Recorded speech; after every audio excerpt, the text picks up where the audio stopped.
No, before I come to the new trade policy, I'll just give you an idea. What is the foreign trade policy all about?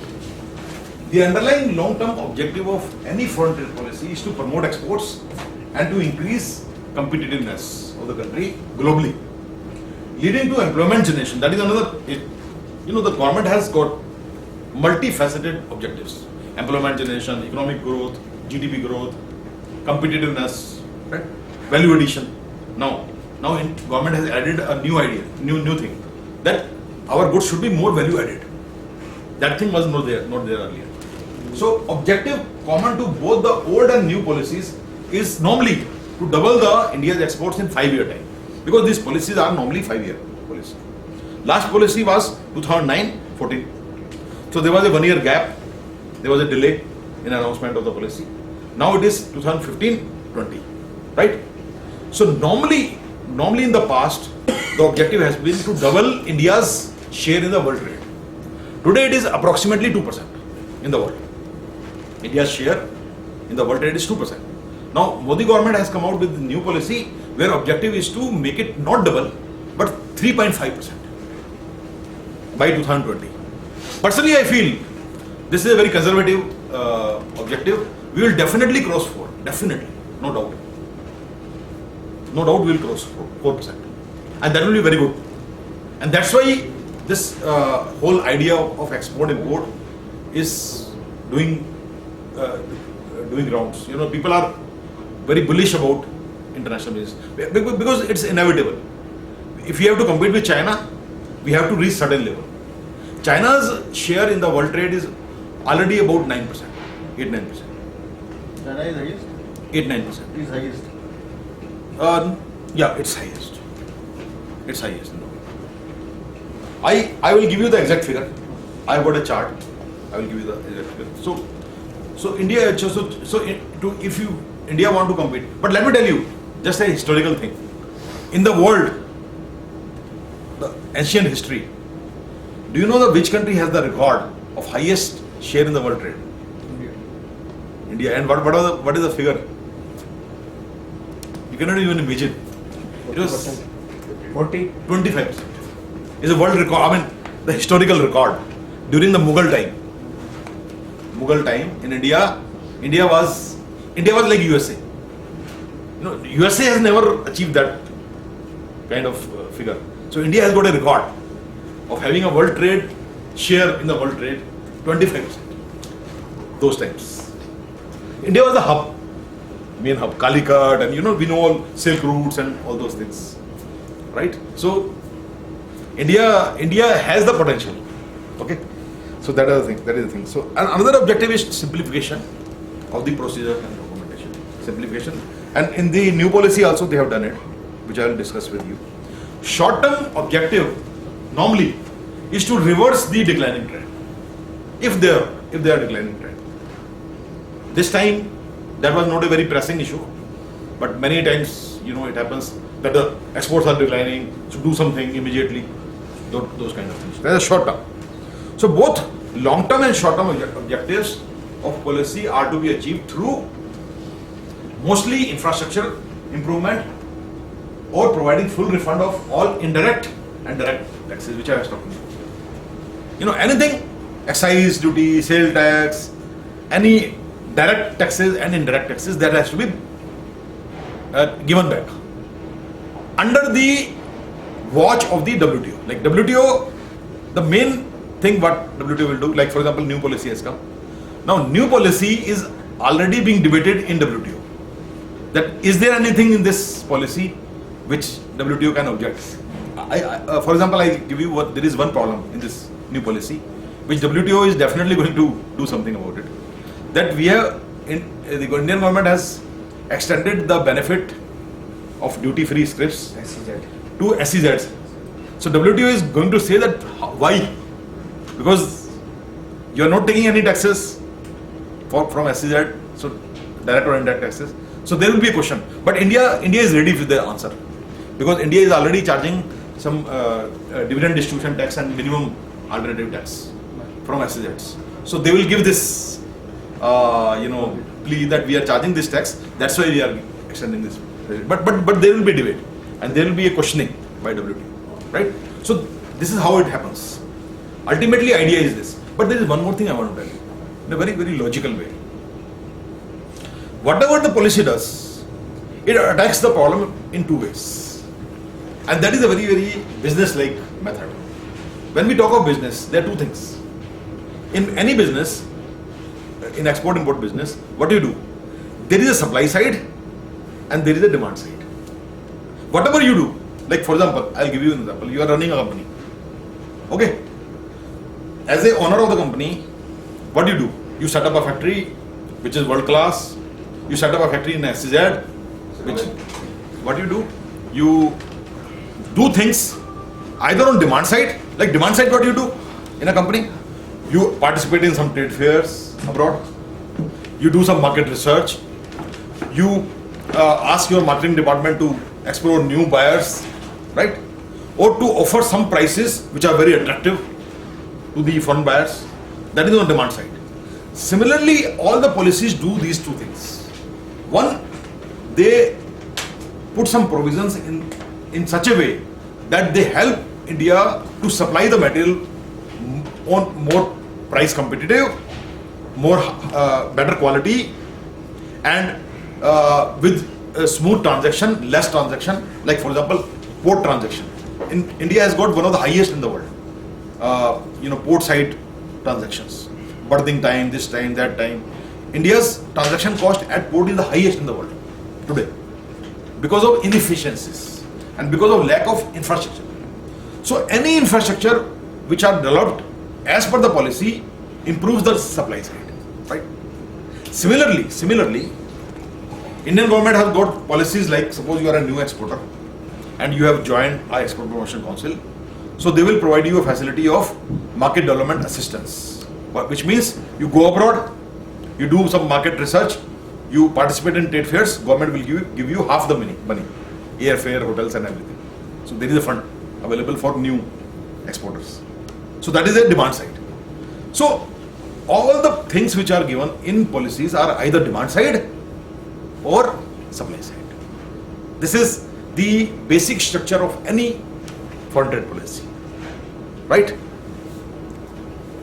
Each FTP encompasses introducing new measures and maintaining status quo in the interest of international traders from India while complying with WTO. So that WTO is another variable.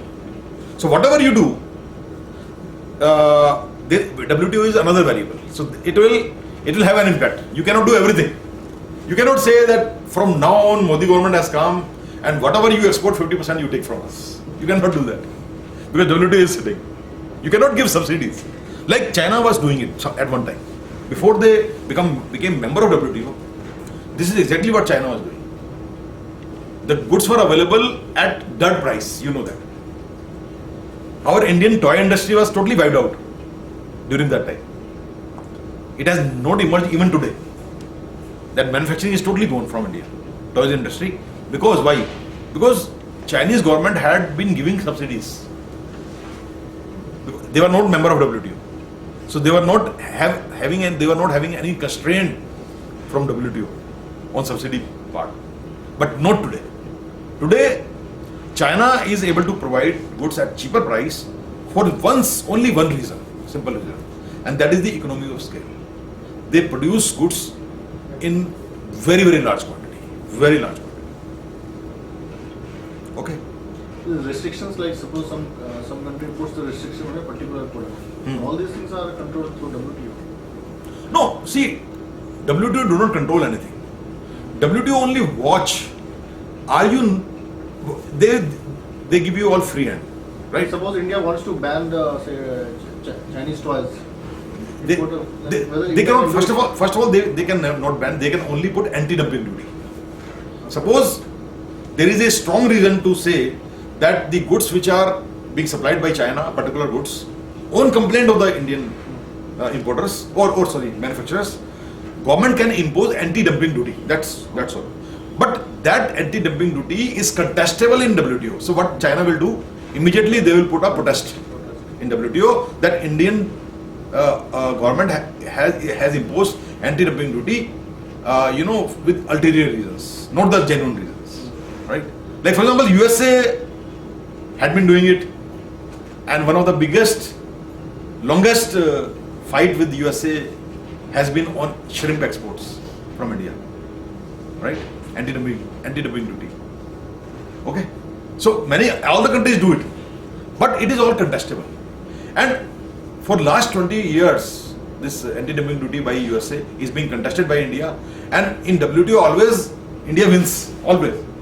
But after some time again USA imposes anti-dumping duty.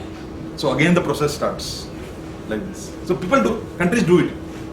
Even Indian government do it for China. India has imposed anti-dumping duty on many items of China.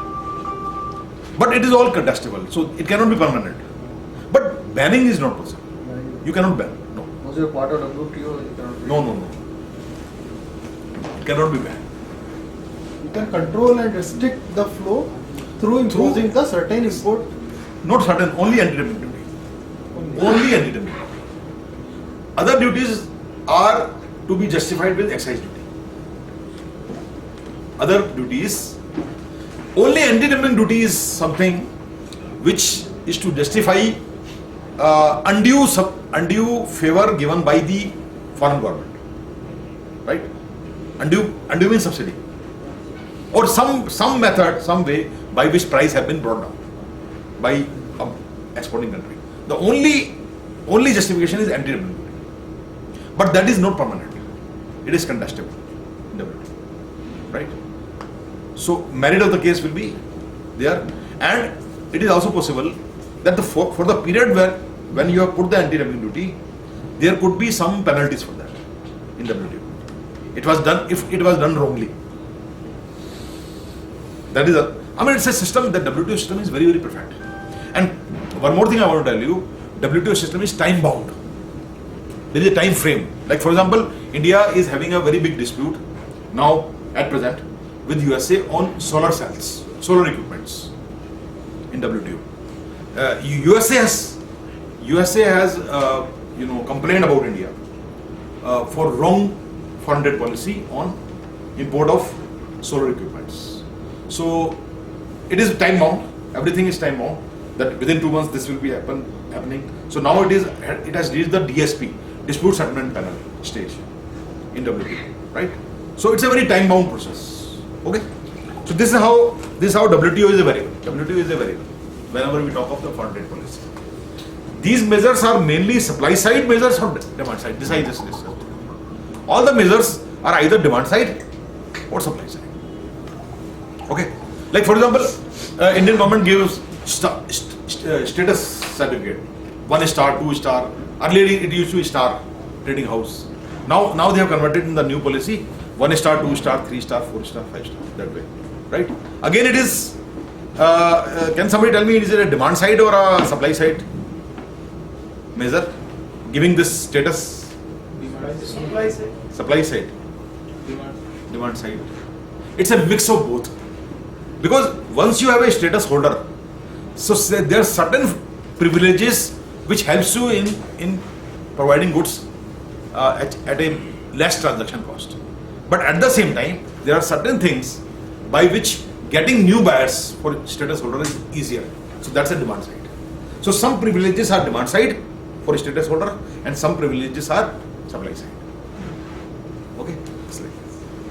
See, on this context, I have one question. Yeah. We are exporting certain goods to a particular country, and because of certain political issues, they immediately impose a high import duties. Yeah. Huh? No, not high. Anti-dumping. Anti-dumping. They only introduce anti-dumping duty. Like USA is the biggest defaulter in this. In whatever, there is a lobby system. Any industry will lobby for it, and anti-dumping duty will be imposed. बाद में देखेंगे क्या होगा. It's like this. So they will impose. Yeah, they do it. Not political reason. It's an economic reason. See, the case is like the conflict between Ukraine and Russia.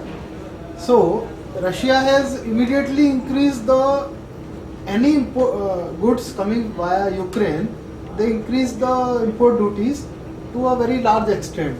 They have just doubled it, a 200% kind of with respect to the earlier duties that applies. So how this could be resolved? See, let me tell you one thing. In normal course, no government can do it. Okay. Now Russia is also is a member of WTO. Okay. So they cannot do it. But let me tell you one more thing. You know, nowadays it has become a rogue state. Rogue state means that they are not following the international norms. See, first of all, they have attacked Ukraine. Neither UN, any organization will not accept it. Okay. So I have not checked this point. For me, I mean, probably I did not come across that they have increased duty to 200%. Increase means it will be the anti-dumping duty. But anti-dumping duty to that extent, I have never heard of. So let me check on this point. I'm not very sure about it, what you are saying. But if they have done it, obviously they will lose their membership, WTO membership. Obviously, like increasing to 200%. No, there is one more thing I want to tell you. There is one simple clarification I want to make you. In certain cases, some countries can increase duties on certain items exorbitantly. For example, Singapore imposes 300% duty on passenger cars. 300%. WTO will not agree. But WTO will ask them why. They will put a question mark. Why? So they will write to WTO that we are a small country. We are smaller than even New Delhi. 1/4 size of, no, not 1/4. 1/4 of Delhi NCR. But Delhi is same, like 940 square kilometer and 940. Same. So the Delhi part and whole Singapore is, right. So they say we are a small country. We have not so many routes. So if we do not impose 300% duty on passenger cars, then there will be no place for people to move. Right? So that is accepted. So WTO say, yeah, you're right. It is a valid reason. A country is imposing very high import duty on a particular product. Right? That is possible. So it is possible that what you are saying, in certain item, they might have given some solid reasoning, which might be getting contested already in WTO. So that has to be checked up. What is the case? I have not come across this. Because what we know about Ukraine and Russia, all of is the Crimea. The attack on Ukraine by Russia on, an annexation of Crimea. And that is a much bigger issue. Okay? So let me check on this. Okay, so this is what happens. So now before we come to the 2015-20 foreign trade policy, let us have a quick look on 2009 and 14 foreign trade policy. So we'll get an idea. So this policy had special initiative on market diversification.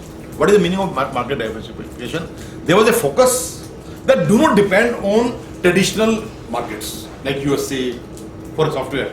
Like IT software, majority of our 80% of our revenue was coming from USA. So what the policy did, that if you export to non-US countries software, we'll give you extra free duty-free scripts, or we'll give you some incentives.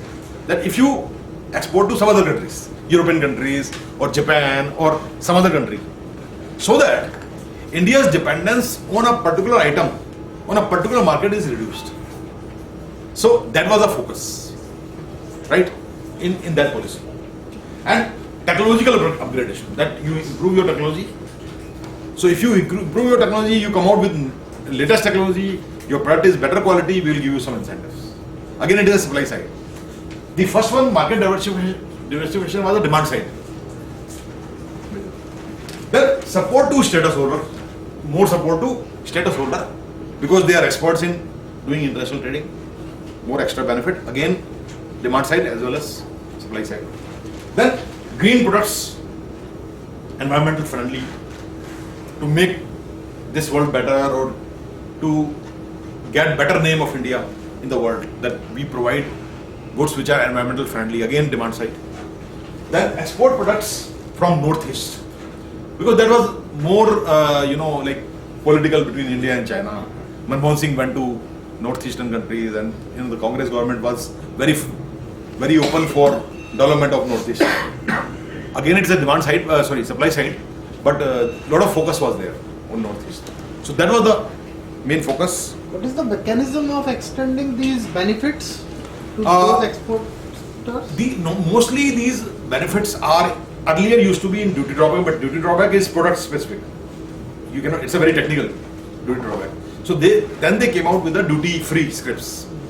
Duty free scripts was something,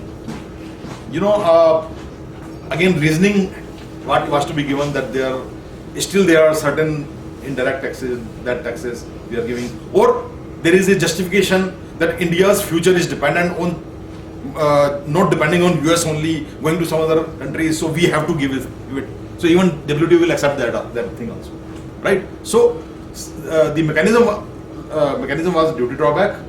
Then earlier there used to be DPP scheme, which was later scrapped because of the objections of WTO, and it was there were other licensing, import duty free licenses, and there are so many things were there. But now all those things has been scrapped in the new policy.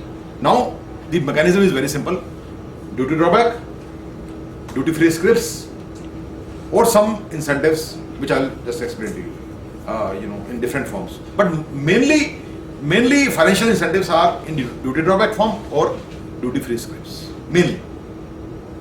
And what they have done, this market diversification thing is in new policy is not a main thing. That's not a main thing. But they have clubbed all these schemes into one scheme for merchandise export and one scheme for the services export. That I'll discuss. Okay, but that was not the case in the last policy. In the last policy, there were different schemes, like product specific scheme, market specific scheme. Okay, it was like that. So no more now. Then you were asking that what were the other methods? I told you duty drawback. I told you the duty free scripts. There was another one, interest subsidy. I told you packing credit, post shipment credit. So packing credit was available for 4%, and rest of the thing was given by Indian government. That is also another incentive. Okay. Similarly for post shipment credit, where LC has to be liquidated, but there is a deferred payment after the shipment that we discussed yesterday. Okay. So that is another interest subsidy. Duty neutralization schemes are same, duty drawback or ARE route. ARE route is also that one. And the duty free scripts. Now 15-20, the current policy. Let us look at what are the changes. What is the change of focus? That is very important to understand. We know that there was a gap of 1 year. Now main emphasis, again, some of the things are common and some new things have been introduced. Emphasis on enhancing exports, trade expansion, approximately doubling from 2% to 3.5% in the world trade. Economic growth focus, employment generation, reducing CAD, current account deficit, encouraging Make in India mission, boost to services export. Now this is one of the major, boost to services export. And what is the rationale behind it? If you look at the India's GDP, the major portion of GDP comes from services, not from the goods, right? So that ratio should be reflected in the exports also, which was not happening. If you look at the services contribution to exports, it was very, very low. Somewhere around 20% of the total exports. Now that should be at least 50%. So Federation of Indian Export Organization, FIO, came out with a very strong report for the new policy that services exports should be brought at par with merchandise exports. That was the biggest change which was needed in the new policy. So what they did, they came out with 2 schemes. They clubbed all the schemes to simplify also and brought it into 2 schemes only. One is called Merchandise Exports India Scheme and second is Services Exports India Scheme. So benefits are available in both the schemes. So services exports have become as important as merchandise exports. Okay, so they have made it, the mechanism has been created in such a way. Earlier, services exports people were not able to find a way to explain that how this money has come. Like for example, I'll give you one example, small example. Suppose you are exporting some area and you provide your services, consultancy services or some licensing services to a foreign company and you get some dollars on an annual basis or a monthly basis, whatever money is there. Earlier, there was no way to go to the government and ask for incentive.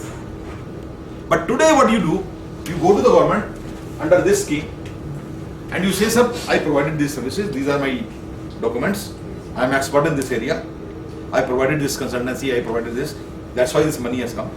Give me some incentives and you will get it.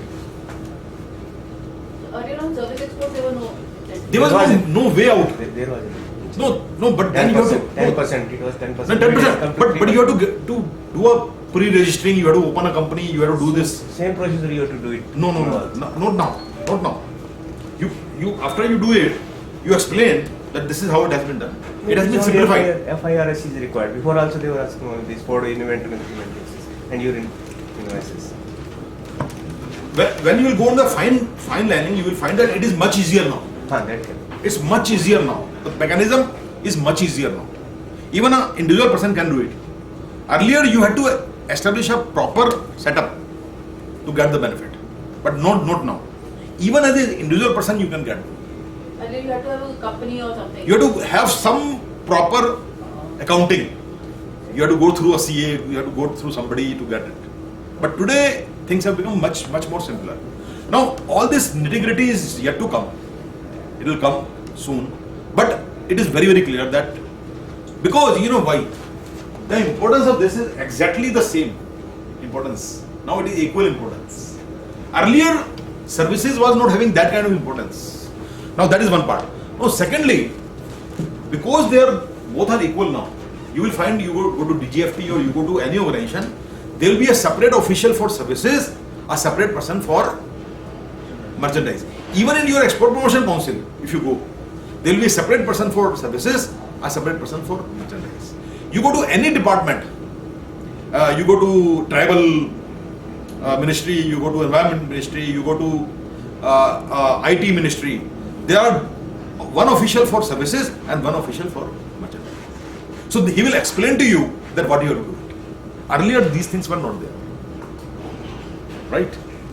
Do we need to have IE code number for this SCIS? That I have to check, but for services like as an individual person, it's not. You are supposed to. No, And technically you are exporting or importing, you are supposed to have IEC. Technically, respective yes. services or products. Technically yes, but I think let me check on this. For an individual person, if somebody is doing something for certain amount, getting IEC code number is like a irritant. So I am sure I have to check this, that for certain amount, probably even IEC code number may not be required. So this integrity has to come, has to be clarified. You have to go to DGFT or you have to go find or go to the website of when the scheme start coming in. The schemes they are already available on the DGFT website. You have to just fill on the online, and everything is online. But some clarifications. You can check. I think for a certain, you need a IEC code number, not for a certain amount, beyond certain amount. So this has to be checked. Okay. But getting IEC code number is also not a big deal. If you are likely to get your monthly remuneration on a regular basis, no harm. How much it cost? Maybe 2,000 rupees. That's all. Getting IEC code number. Okay. So that's like getting a PAN number. Okay. It will make things easier, obviously. So what is the main change? Status of services exports brought at par with merchandise exports. Now there is another very interesting change. 5 minutes. There is another very interesting change. Earlier, what was the system? You have got a policy for 5 years and it was reviewed every 1 year. But now it will be reviewed every 2.5 years. Now, how it is beneficial? The biggest benefit of this is, what happens when policy is reviewed every 1 year? You are not sure that something is there today and next year it may not be there. Right? So your planning was not so perfect. But now you know that whole of the 5 year, only in the middle of the policy something will change. Then you can plan things much better. That is another very, very big, major simplification which has been done. 2.5 years. Now, what is the MEAS scheme? They have merged 5 existing export promotion scheme. Focus product, I told you, FPS, focus product scheme. Market linked focus product scheme, MLFS. Then focus market scheme, agriculture infrastructure incentive scripts, Vishesh Krishi Gram Udyog. All these schemes have been merged into one single scheme. So now, that is not the question. That's not the point. Ultimately, it's not that market diversification is a big word. Of course, you will get some benefit, but ultimately, idea is to increase the export. Whether it is US, whether it is Europe, or whichever country it is, you have to increase the exports. Previous 5 programs were tailored to specific sectors and users, which is not the case now. Now it is not sector specific. That is another change. Okay, so this whole scheme is across the sectors. The government has incentivized the MEAS scheme with duty scripts and adjustment in duty drawback. So they will change. Like for example, your car duty drawback may change, or some other items. You will see that the duty drawback rate will change under the new scheme. Okay, but when will it be declared? This. I think that has already come. New drawback rate. We have to check. You have to check the DGFT side. It's announced. DGFT side. Must. Duty drawback has already come. You check. It's already come with the new trade policy. Yeah, it's available in the next. Because that is what the homework was being done for all the things. So once you announce, it has to come. So please check on the website. So some changes have already come in drawback, and duty scripts are also available to certain sectors, things which were not available earlier. So that was about the MEIS scheme. Now services exports. So not to in this mentioned export, we are getting the duty free script. We can set up this duty free script. So once we are importing any material, and we need Yes. You can for any kind of for even excise duty, anything anything connected with customs and excise department. any duty. You can use the duty scripts. Because customs and excise department is same. can sell it also. Sell it Open also. market. You can Tax also we can take. you can deal with customs and excise for any payments, Any payments. and you can transfer to somebody, Freely transfer. freely transfer it. Right? For excise duty as well, for service tax, for import duty. SCIS scheme replaces the Served from India scheme. Earlier it was Served from India scheme. Provides incentives for service providers located in India regardless of their origin. Anybody operating from India, whether he is an Indian exporter or a foreign exporter, everybody will get. That is another major change. For this SES also, suppose any company is fully in the service providing, they don't have any line of business, so they need to get the IEC for this. Yeah, companies have to get IEC. IEC. See, now services and merchandise export are same now. Yes. Okay. Status is same, Because importance we is have a same. company, we have not taken the IEC for that. So whatever we discussed about merchandise export, the documentation, same thing will happen. Only thing is that in services, you are not dealing with the customs, Actual so physical shipping form, bill. yes. Shipping bill. Physically nothing is going Nothing on. is going on. So you have to check up that what kind of SDF has to be, statutory declaration form which you have to We are fill. providing the support service like of software kind of thing Yeah. from India itself, and for that we are raising a bill and we are getting money in foreign Getting currency. money, yes. Okay, for that it's export of services. We are not charging service tax on it. And I'm 100% sure. But I'm just concerned Yeah. whether we are getting this benefit or not. No, let me tell you one more thing. You not only go to DGFT site, IEC. you not only go to DGFT site. Okay. Lot of changes has been made in the RBI manual also. Okay. Corresponding changes have been made in the RBI manual also. Okay. Right? I'll discuss. We are talking about the third country export. So there is a new change which has come. which I'll But discuss. my question is that whether we need to take IC is IC Get has to be there. Has to be there. But I read somewhere that for certain amount, if it is a very low amount, even without IEC you can get benefit. So that has to be checked. What is the figure?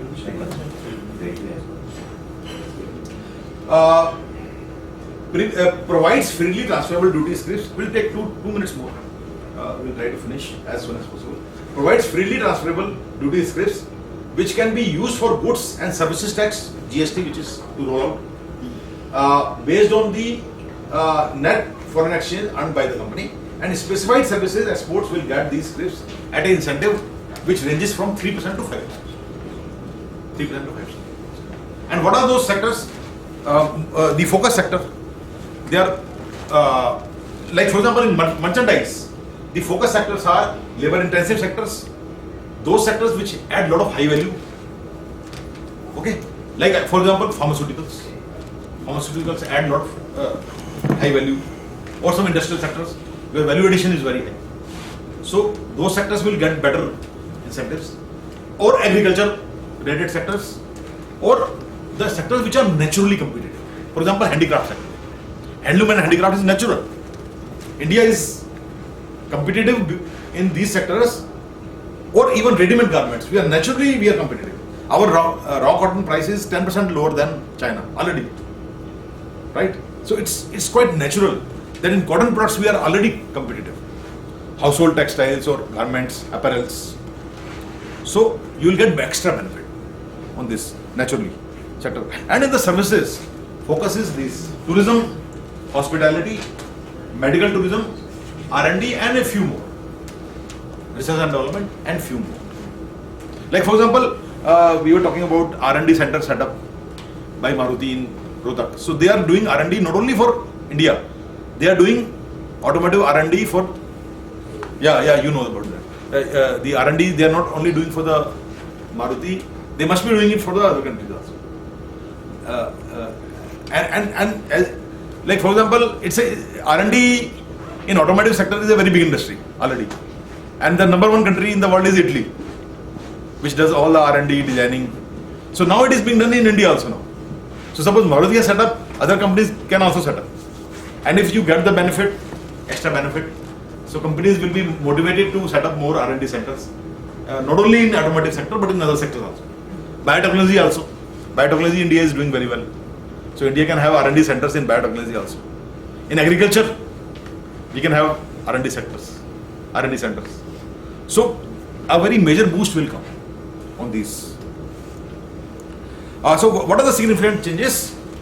Benefits of MEAS and SEAS are extended to SCZ now. Because SCZ has become very unattractive because of MAT, minimum alternative tax, and DDP, dividend distribution tax. These 2 taxes were levied, because of which these schemes had become unattractive. Now, by extending this, now again SCZ have become attractive. Okay, and the government feels that WTO will not object. But it is a possibility that WTO may object on this. Duty credit scripts have been made fully and freely transferable, usable to pay customs duty, excise duty, and service tax. You can use. Okay. Then there are some more new provisions proposing to establish export promotion mission, a bridge between central government and state government.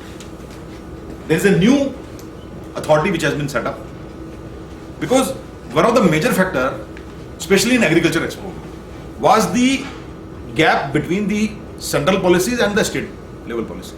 Agriculture is mostly a state issue, mostly, right? So, so one authority has been made so that they can, somebody has any dispute that central scheme is like this and state scheme is like this, so that dispute can be sorted out. So coordination between the state and the center, and this is going to make a major difference in making our exports possible, because ultimately state has to be brought in the system. And another problem with the state machinery is that they are not very much aware of WTO's methods, or they are not aware of the multilateral trading system in the world. Their knowledge level is very low. So I am not sure, but this center should also provide them training on this multilateral trading system. That is very, very important. This mission. So that is an industry. There are proposals to appoint senior officials in each central department with roles as focal point of exports and imports. Every department, there will be separate officials for international trading. Any department. Like for example, I am not sure, but even like urban ministry, urban development ministry, there will be some official for export import. I really don't know what role it can have, but all the ministry will have some senior officials whose job will be, assignment will be international trading. So whatever the role they play. Then other is the change regarding the status holder. Now it has become 1 star, 2 star, 3 star, 4 star, 5 star. One more thing on the EPCG. EPCG you always have some benefit all the time. Every policy will come out with some benefit. Now what they have done, reduce export obligation, allows EPCG participant to reduce the amount of capital goods they buy from domestic manufacturers from 90 to 75% and increases MEAS rewards for participants with high level of domestic contents under this scheme. 90 to 70, could you explain with an example? Because I am not clear with this. See, earlier, under EPCG scheme, you had to buy 90% of the material from domestic. Domestic. Yeah, domestic sources. Now you can have 25% imported and 75% from domestic. But you need to export that. Yeah, it should be for export purpose. Okay.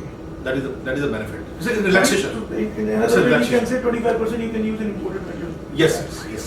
Earlier it was 10. Earlier it was there. So that change has been. Only for the EPCG scheme, only for the capital. Yeah. With the same obligation. Rather not same, reduced export obligation. Earlier whatever the obligation for export has been reduced. Okay. Then e-governance initiative. Does it compare to Make in India? Yes. Yeah. I think it is not you have to check it. No, it's not required. It's just see, ultimately, if you impose some conditions which is not practical, what Make in India will happen? If you make things easier, No, it's not like that. Earlier, you're promoting people to produce more in India so that you can use 90% of that. correct. I was saying that okay, you produce less, we import more from outside. So these policies are going. But EPC scheme is such an old scheme, and it has done so much good for the country. Ultimately, EPC scheme is one scheme which has really helped. So they have to give some, all the time they have to give benefits. Every policy gives a lot of benefit to EPC scheme. And they make it easier. In EPCG scheme, we can import the capital goods input without pay duty, right? Yeah, you don't have to pay duty. You don't have to pay. Export promotion, capital goods scheme. Export promotion, capital goods. So for capital goods, you can import goods at without duty, but with the export obligation. Maybe other way around. Okay.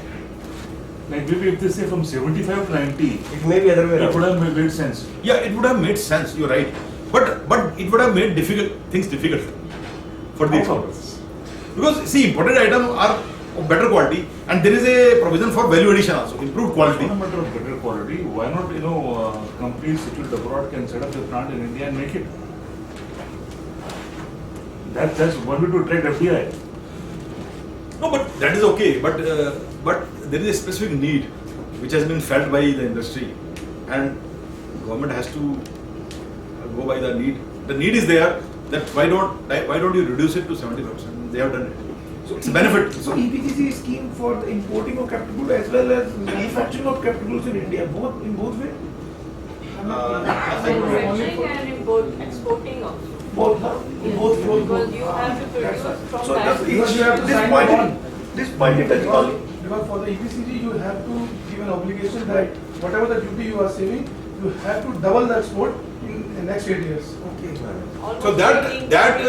Yes. that has been relaxed further.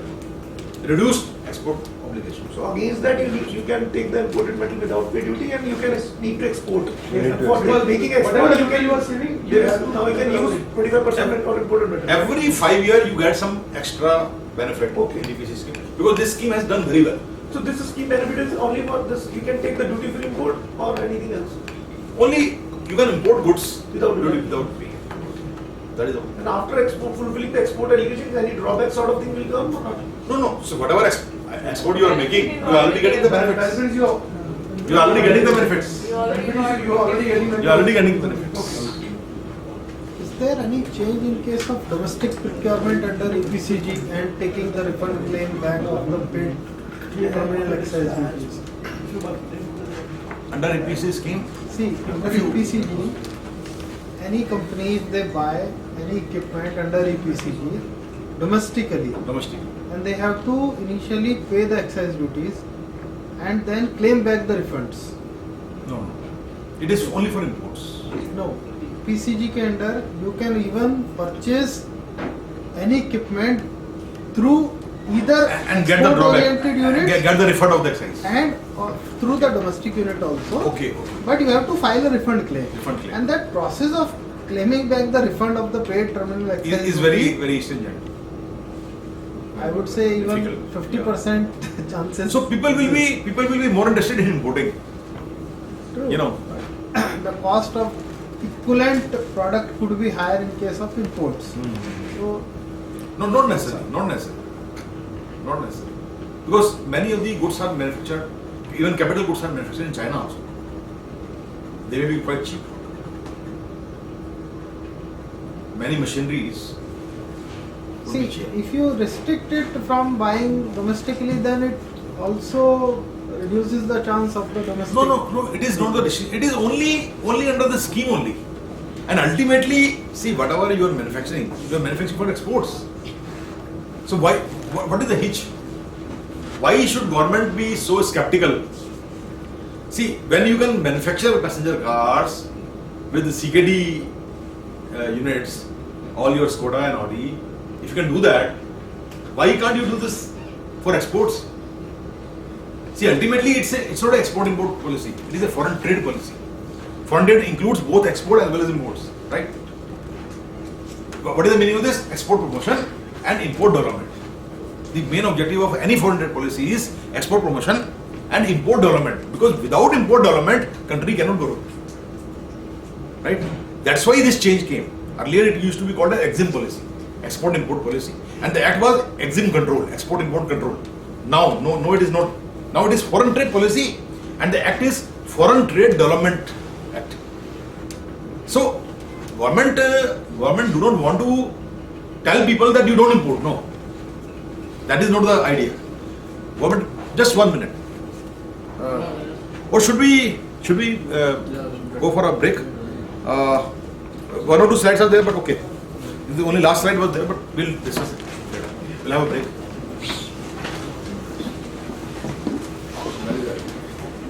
There are independent categorization for the importers and exporters or under one IEC certification registration. The company get entitled to do both import and export.